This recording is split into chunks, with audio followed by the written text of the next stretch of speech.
Oi, pessoal, tudo bem? Shalom. Quero te convidar a ler juntamente comigo o livro As 48 Leis do Poder. É muito importante ter esse livro aqui, ó, na ponta da língua. As 48 Leis do Poder de Robert Greene, Just Elfer, da editora Rocco, do Rio de Janeiro. Eu estou aqui com o livro em minhas mãos. Ele é um livro de cabeceira que eu tenho. Te aconselho a comprar também um livro e ter com você, porque toda vez que esquecer alguma coisa e dar uma folhadinha nele, como eu faço, eu vou começar a leitura deste livro juntamente com você aqui no canal para fazer, porque este canal é nossa Bíblia de estudo, para fazer um paralelo com a Bíblia. Eu não estou aqui falando que o livro está errado, ao contrário, eu sou muito fã desse livro, tá? Mas eu vou fazer um paralelo com a Bíblia que eu estudo constantemente. Então, o primeiro são 30 parágrafos de prefácio. Fica comigo, tá? Até o final. A sensação de não ter nenhum poder sobre as pessoas e acontecimentos é, em geral, insuportável, realmente. Quando nos sentimos impotentes, ficamos infelizes. Quem que não fica em momento depressivo quando está infeliz, não é mesmo? Mas olha o que a palavra de Deus diz: alegre-se, porque o poder para nós é promessa de Deus. E ele não mente. Deus não mente por causa do seu caráter. O caráter de Deus, Deus não é homem para que minta.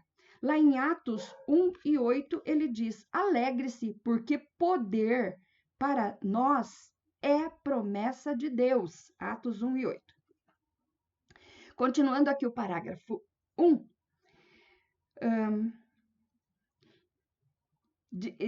No mundo atual, entretanto, é perigoso parecer ter muita fome de poder. Sim, é perigoso mesmo. Olha, Yeshua, lá em Marcos 4:39 a 41, ele demonstrou o poder que ele tem quando ele repreendeu o mar e repreendeu o vento.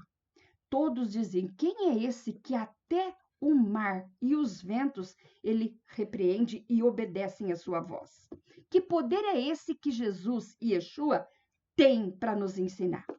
E antes dele ir para o céu, tomar o lugar à direita do Pai, ele disse: vocês fiquem, meus alunos, fiquem aqui em Jerusalém, até que do alto sejais revestidos de poder. Então, só quem tem poder pode nos dar poder. Vamos continuar aqui a leitura. Ainda no primeiro parágrafo, pegando aqui uns pontos chaves, ele diz que nós precisamos ser sutis, agradáveis, porém astuto. E o que é que a Bíblia vai falar sobre esse agradáveis, porém astutos? A Bíblia diz: porque eis que vos envio como ovelhas no meio de lobos. Portanto, sede prudente como a serpente e inofensivo como as pombas. Mateus 10:16. Então, o próprio Yeshua, quando ele orou lá em João 17, ele falou: Pai, eu não peço que os tires do mundo, mas que os guarde no mundo. Então, precisamos ser sutis e agradáveis, porém astutos. Por quê? Porque somos ovelhas que estamos no meio de lobos. Temos que ser democráticos, mas não totalmente honestos. Bom, aí já diverge um pouquinho com a palavra de Deus, que diz assim, 1 Pedro 2,12: tendo o vosso viver honesto entre os gentios, para que, naquilo em que falam mal de vós, como de malfeitores, glorifiquem a Deus no dia da visitação pelas boas obras que em vós observem. Bom, então aqui a palavra de Deus diz: olha, não totalmente honesto? Não, sejam honestos, tá? Porque se você for honesto, quem vai estar te resguardando é aquele que nos mandou ser honestos. No parágrafo 3, ele tem aqui, ó, este era o dilema do cortesão. Ó, enquanto isso, supunha que a corte representasse o auge da civilização de poder e do cortesão, né? Então, a história, se baseia num palácio onde tem uma corte, um cortesão que vai ali fazer uma trama, e essa trama aqui, vou pular agora o parágrafo 2, vou passar para o parágrafo 3, que diz assim, ó, esse era o dilema do cortesão, aparentando ser o próprio modelo de elegância, ele tinha ao mesmo tempo de ser o mais esperto e frustrar os movimentos dos seus adversários da maneira mais sutil possível. O cortesão perfeito conseguia o que queria seduzindo, usando o charme, a fraude e as estratégias sutis, sempre planejando várias ações com antecedência. A vida na corte era um jogo interminável que exigia vigilância constante e pensamento tático. Na verdade, era uma guerra civilizada. Parágrafo 4. Hoje enfrentamos um paradoxo peculiarmente semelhante ao do cortesão. Tudo deve parecer civilizado, decente, democrático e justo, mas se obedecemos com muita rigidez a essas regras humanas, se as tomamos de uma forma por demais literal, somos esmagados pelos que estão ao nosso redor e não são assim tão tolos. Como escreveu o grande cortesão e diplomata renascentista Nicolau Maquiavel, olha o que ele escreveu. O homem que tenta ser bom o tempo todo será fadado à ruína entre os inúmeros outros que não são bons. Isso é uma verdade. É uma verdade muito grande, porque Salomão já pensava assim. Olha o que Salomão disse. Ele sabia que não iria mesmo ser bom o tempo todo. E também não quis cair em ruína ao julgar o povo. Então pediu sabedoria, e com essa sabedoria veio toda espécie de tesouros e riquezas. Isso você pode ler em primeiro livro de Reis, capítulo 3, verso de 1 a 15. Ah, mas e aí, e agora para os nossos dias? O que vamos fazer? O mesmo que Salomão. Tiago 1, verso 5 diz: se alguém tem falta de sabedoria, peça a Deus, porque ele dá sem jogar na cara. Ainda no parágrafo 4, uma parte aqui diz: nosso mundo hoje igualmente se imagina o pináculo da justiça, mas as mesmas feias emoções continuam fervendo dentro de nós. O jogo dos antepassados é o mesmo de hoje. Nada mudou. Por isso que nós temos que aprender com o livro As 48 Leis do Poder e também a Bíblia Sagrada.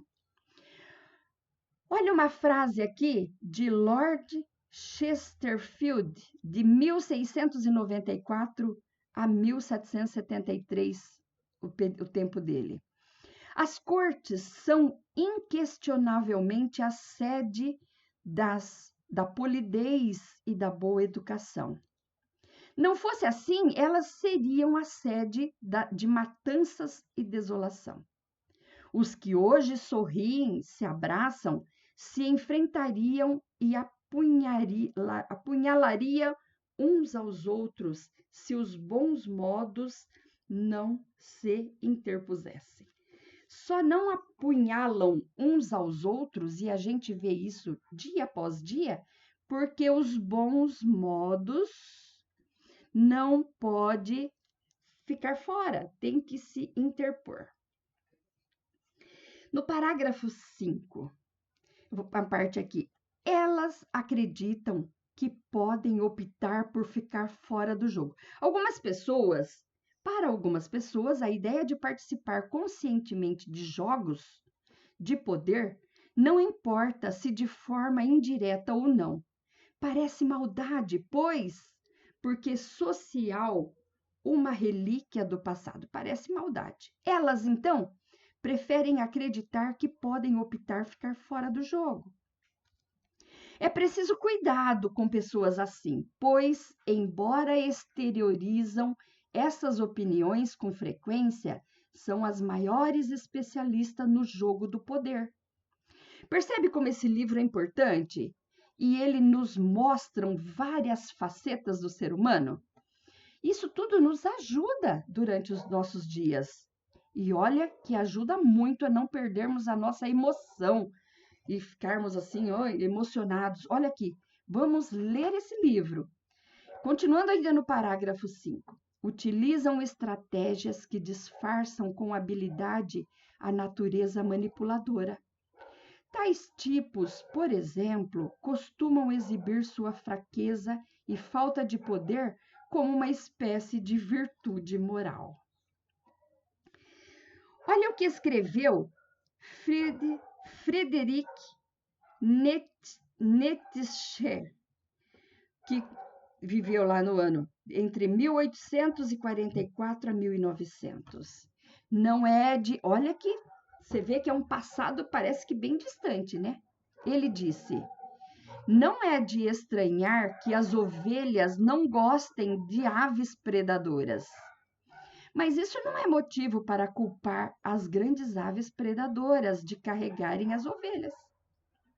E não há nada intrinsecamente errado no argumento das ovelhas quando elas sussurram entre si. Estas aves predadoras são más. Não podemos dizer, portanto, que o oposto de ave predadora deve ser bom. As aves predadoras ficam um tanto intrigadas e dizem: não temos nada contra estas ovelhas. De fato, nós gostamos muito delas. Nada é mais saboroso do que uma ovelha de carne macia. Então, você vê que os dois lados mantêm um diálogo interno. Ora, o parágrafo 6. Outra estratégia daquele que se diz fora do jogo é a de exigir igualdade em todas as áreas da vida. E vai se defrontar com o problema de que algumas pessoas fazem coisas melhor do que outras. Tratar todos com igualdade é injustiça, né?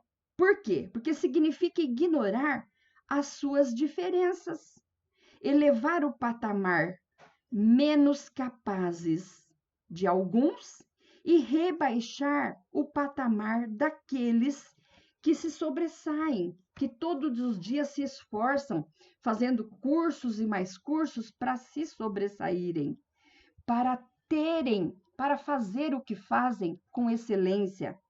Então, a gente tem que, essas pessoas que querem colocar tudo no mesmo saco, farinha do mesmo saco, precisamos tomar cuidado com elas. Mais uma vez, muitos dos que se comportam assim estão, na verdade, usando uma outra estratégia de poder, redistribuindo os prêmios da maneira como eles próprios determinam.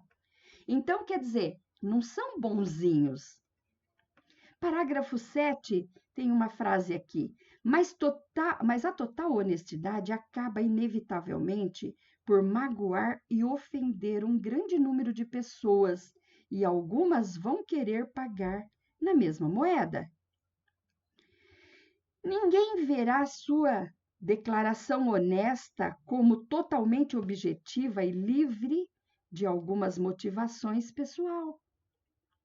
E estarão certos, na verdade, abre aspas, a honestidade é uma estratégia de poder, fecha aspas, cuja intenção é como vencer os outros de que se tem bom caráter, caráter nobre e é altruísta. Isso é uma forma de persuasão, até uma forma sutil de coagir as pessoas. E o que é que a Bíblia diz sobre isso? O homem mau e iníquo tem boca pervertida, acena com os olhos, fala com os pés, faz sinais com os dedos. Há no seu coração perversidade e todo tempo maquina o mal, além de semear contendas. Você pode ver isso em Provérbios 6, do verso 12 ao 14. No parágrafo 8 do livro As 48 Leis do Poder, podemos ver aqui também que a aparência de ingenuidade pode ser um meio eficaz de enganar os outros. Aí nós vamos ver essa aparência de ingenuidade representada lá na Lei 21, quando nós chegarmos lá. Aqueles que fazem alarde ou dão demonstrações de inocência são os mais perigosos, os menos inocentes de todos. Então, você vê que esse livro nos ensina a ter cuidado com essas pessoas. E a palavra de Deus em Provérbios também. Olha o que disse Johann von Goethe, em 1749 a 1832. Ele disse: os únicos meios de conseguir o que se quer das pessoas são a força e a astúcia. O amor também, dizem, mas isso significa esperar que o sol brilhe, e a vida precisa de todos os momentos. No parágrafo 9 do livro 48 Leis, a gente pega aqui, ó, essas pessoas ostentam suas qualidades morais, sua piedade, seu raro senso de justiça.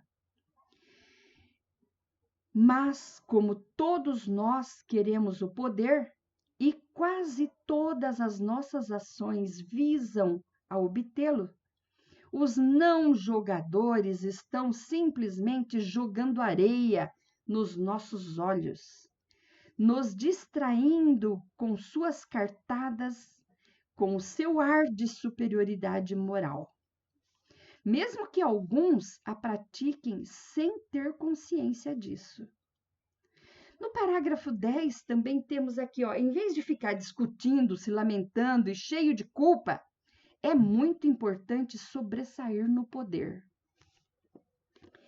Eles se tornarão dependentes de suas habilidades e desejarão a sua presença. Então, se o jogo de poder é inevitável, melhor ser um artista do que negar ou agir desastradamente. Olha o que escreveu Kautilya, filósofo indiano do século III a.C. A flecha lançada pelo arqueiro pode ou não matar uma pessoa. Mas os estratagemas inventados por um homem sábio podem assim matar até os bebês no ventre da mãe. Olha que coisa! Nem sempre usar a flecha é melhor do que uma boa estratégia de poder. No parágrafo 12, a gente tem aqui, ó, a mais importante e fundamento crucial do poder é a habilidade de dominar suas emoções.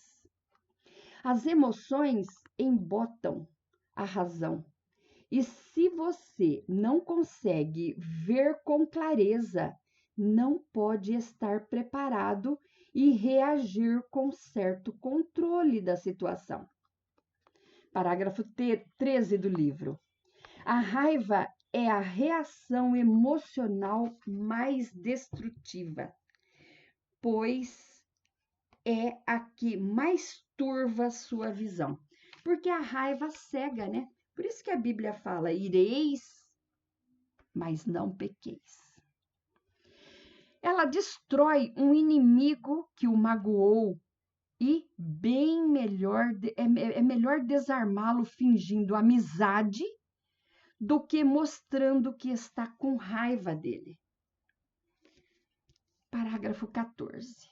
Temos aqui: não devem jamais influenciar, esses sentimentos não devem jamais influenciar nossos planos e estratégias.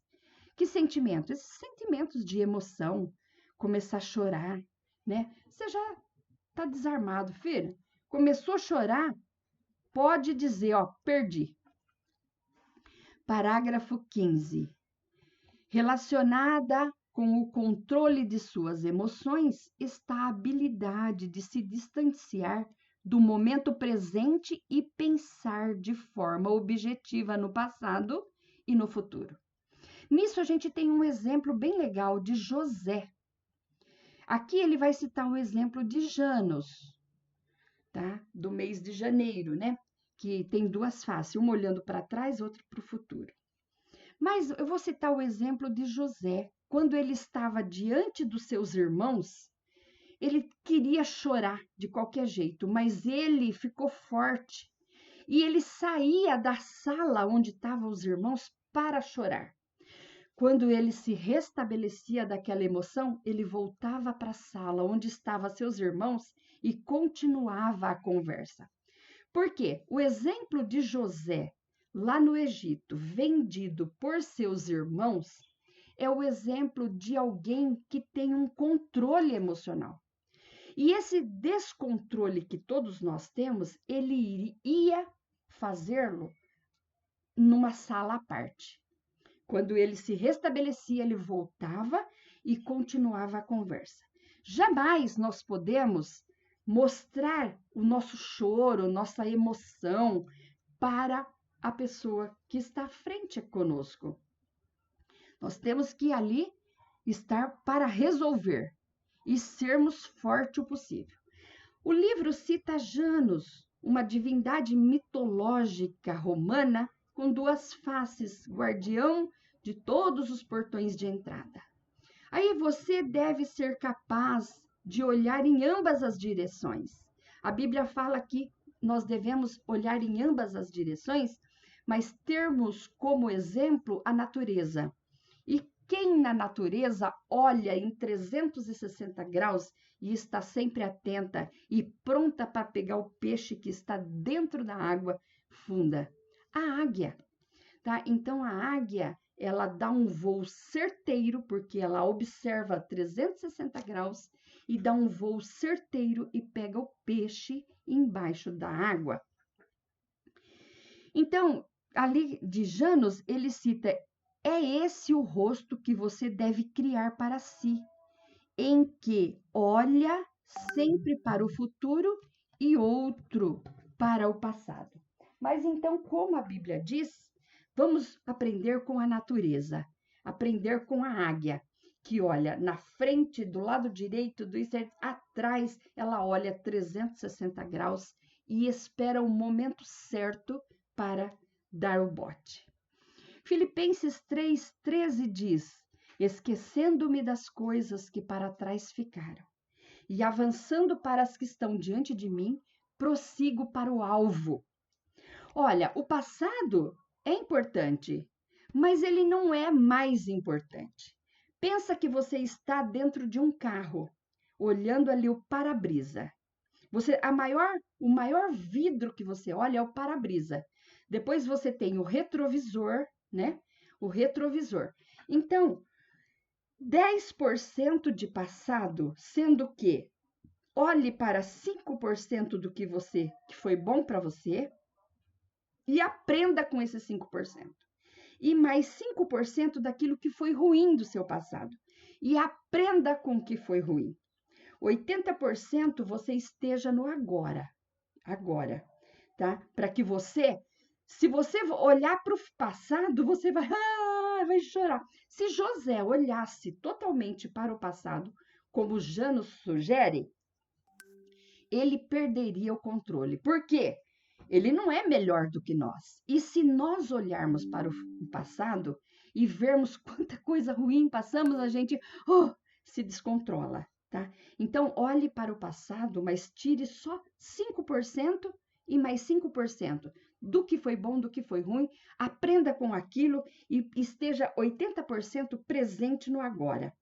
E olhe para 10% para o futuro, porque olhar só para o futuro pode te causar ansiedade, tá? Então, esquecendo-me das coisas que para trás ficaram e avançando para as que estão diante de mim, passo a passo, 80%, prossigo para o alvo. Então, lá na frente, no alvo, está o prêmio. Eu vou ler aqui uma frase de Maquiavel, no início do século 16, perdão. Pensei comigo mesmo, com que meios, com que trapaças, com quantas artes diversas, com que habilidade um homem aprimora a sua inteligência para enganar outro, e com estas variações o mundo se faz mais belo. Ele pensou, com quê? Com que meio? E fazer o mundo mais belo. Então, amigo, essa frase é de Francesco Vettore, amigo contemporâneo de Maquiavel no século XVI. Vamos para o parágrafo 16 do livro. Para o futuro, o lema é sempre alerta, todos os dias. Nada deve apanhá-lo de surpresa, porque você está constantemente imaginando problemas antes que eles surjam. Em vez de perder tempo sonhando com um final feliz para o seu plano, você deve calcular todas as possíveis combinações de armadilhas que possam surgir. Quanto melhor a sua visão, como águia que olha o mais longe possível, quanto mais você planejar etapas com antecedência, mais poderoso se tornará. Parágrafo 17. A outra face de Janos olha constantemente para o passado, mas não para lembrar de mágoas passadas ou guardar rancores. Eu acho que a gente ainda tem, guardar rancores e mágoas, jamais. Temos que olhar para o passado, mas aprender com ele. Mágoas e rancores tá por fora. A parte mais importante do jogo é aprender a esquecer as coisas ruins que aconteceram no passado. Aprender com elas e que vão consumindo as suas energias, turvando o seu raciocínio e te joga para a depressão. Então, vamos esquecer as mágoas e buscar aprendizado com elas. Vamos ver aqui, olha aqui o parágrafo 18. Você vê que eu não estou lendo linha por linha, frase por frase, tá? Eu estou pegando de cada parágrafo aquilo que, os pontos chaves aqui que eu estudei e que eu estou estudando. Parágrafo 18. Você começa examinando os erros que cometeu no passado, aqueles que mais dolorosamente o impediram de progredir. Você os analisa de acordo com os termos das leis, das 48 leis do poder. Tá vendo? Tudo que você fizer a partir de agora, analisa com os termos das 48 leis do poder e a Bíblia Sagrada. Você ganhará uma habilidade de enorme valor. Então, vamos ver aqui o que diz, uma frase aqui, ó. Não existem princípios, apenas fatos. Não existe o bem e o mal, apenas circunstâncias. O homem superior apoia fatos e circunstâncias a fim de guiá-los. Se houvesse princípios e leis fixas, as nações não as mudariam como mudamos de camisa. Não se pode esperar de um homem que seja mais sábio do que uma nação inteira. Quem escreveu foi Honoré de Balzac, no período entre 1799 a 1850. Parágrafo 19 do livro. O poder requer uma capacidade de jogar com as aparências. Eu diria jogar com as emoções. Com este objetivo, você tem de aprender a usar muitas máscaras e ter uma cartola cheia de truques. Então, temos que, quando a emoção vier à tona, coloque uma máscara. Ah, não estou conseguindo. Corra para uma sala à parte, chore, esperneie, bate, dá murro, mas não enfrente o seu adversário jamais ali naquela conversa. Peça licença e vá chorar sozinho. Porque o seu adversário vai dizer perdeu e vai montar sobre você, com certeza. Quantas vezes eu já perdi porque eu não tinha lido esse livro ainda, As 48 Leis do Poder, em comparação, em conjunto com a Bíblia.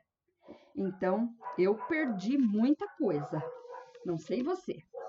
Parágrafo 20. Você não consegue trapacear bem se não se distanciar um pouco de si próprio. Se não puder ser muitas pessoas diferentes, vestindo a máscara que o dia e o momento exigem. Pense em José. Por isso que ele chegou a governador do Egito, né? Governou todo o Egito. Faça com que seu rosto seja tão maleável quanto o de um ator.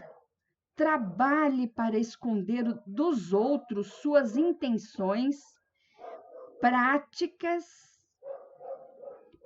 e práticas. Pratique atrair as pessoas para armadilhas. Olha, José preparou ali uma armadilha. Ele queria arrancar de seus irmãos a notícia sobre seu pai.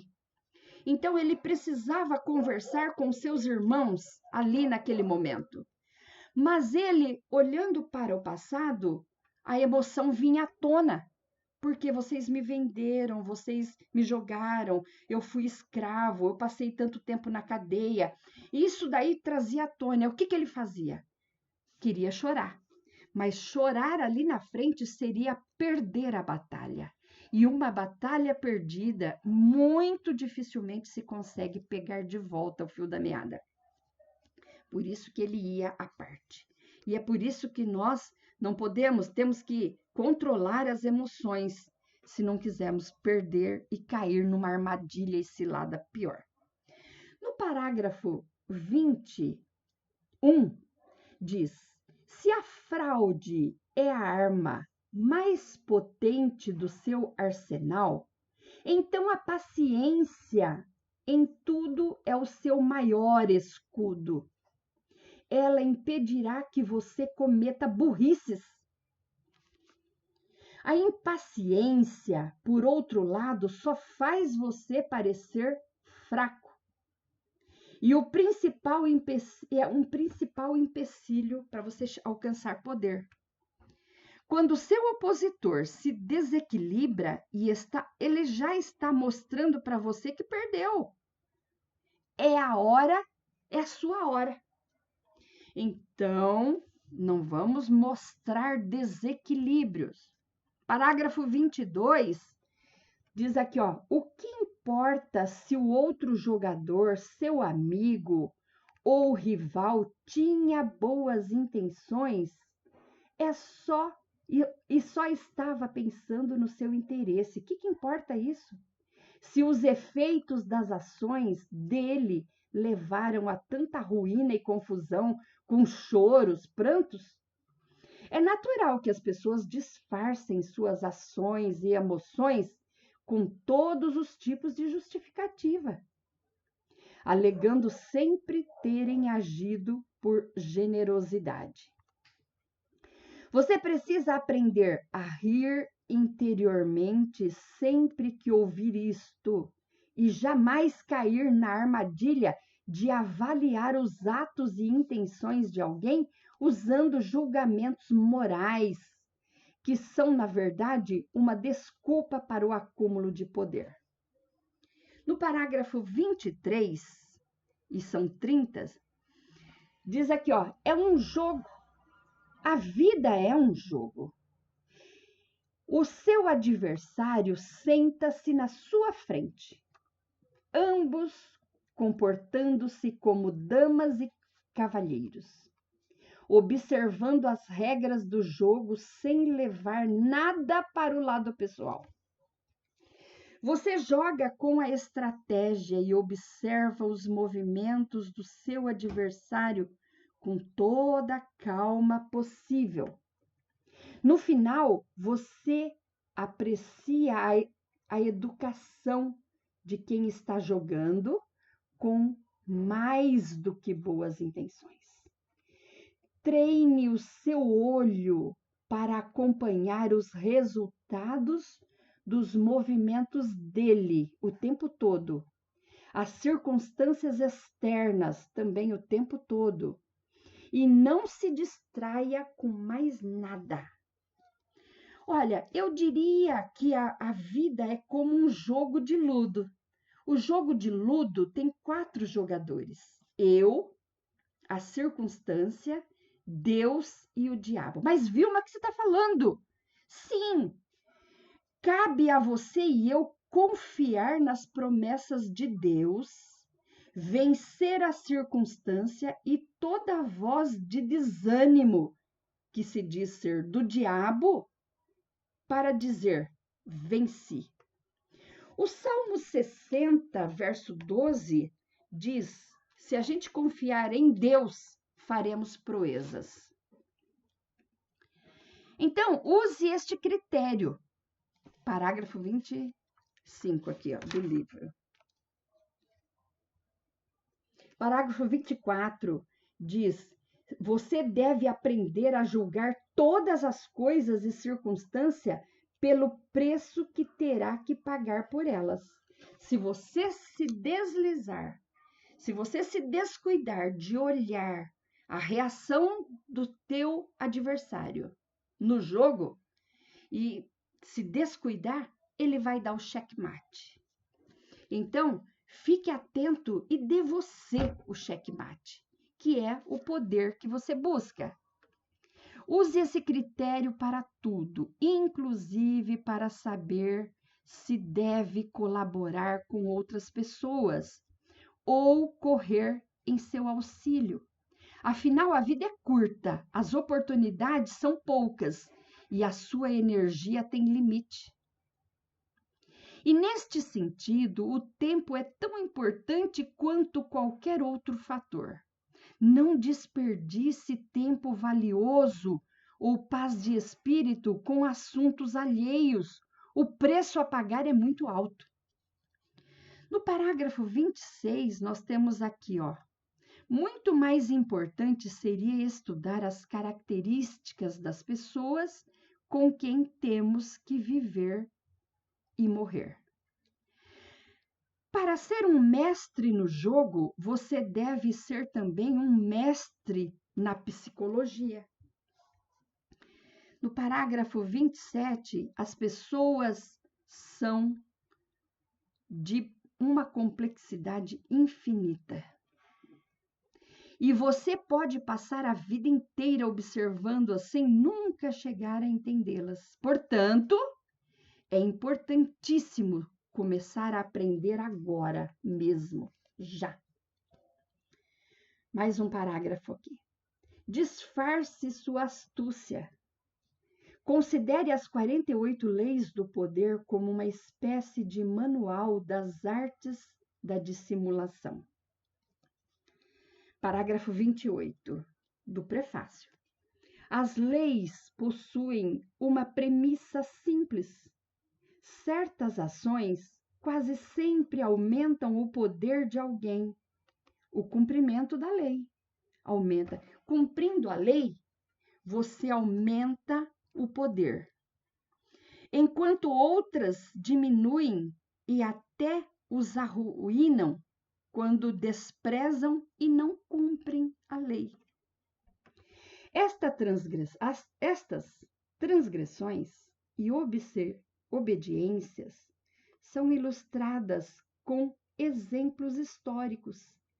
As leis são eternas e definitivas. Quem vai negar as leis, não é mesmo? Parágrafo 29. O livro também foi projetado para consultas e exame da lei no que no momento lhe parecer mais pertinente ao seu caso. No parágrafo 30, para finalizarmos, e não te cansar tanto, por fim, o livro pode ser folheado e lido ao acaso como diversão, como um passeio agradável por entre as fraquezas e grandes feitos de nossos antepassados no poder. Mais uma frase aqui. O homem que tenta ser bom o tempo todo está fadado à ruína entre os inúmeros outros que não são bons. Por conseguinte, o príncipe que desejar manter a sua autoridade deve aprender a não ser bom o tempo todo, porque não vamos conseguir, e usar esse conhecimento ou abster-se de usá-lo segundo a necessidade. Príncipe Nicolau Maquiavel, 1469 a 1527.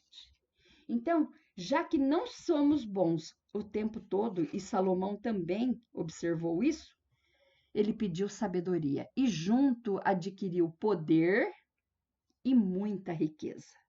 Vamos fazer como isso. Tiago, capítulo 1, verso 5 diz: quem tem falta de sabedoria, peça para Deus, porque ele dá sem lançar na cara que te deu.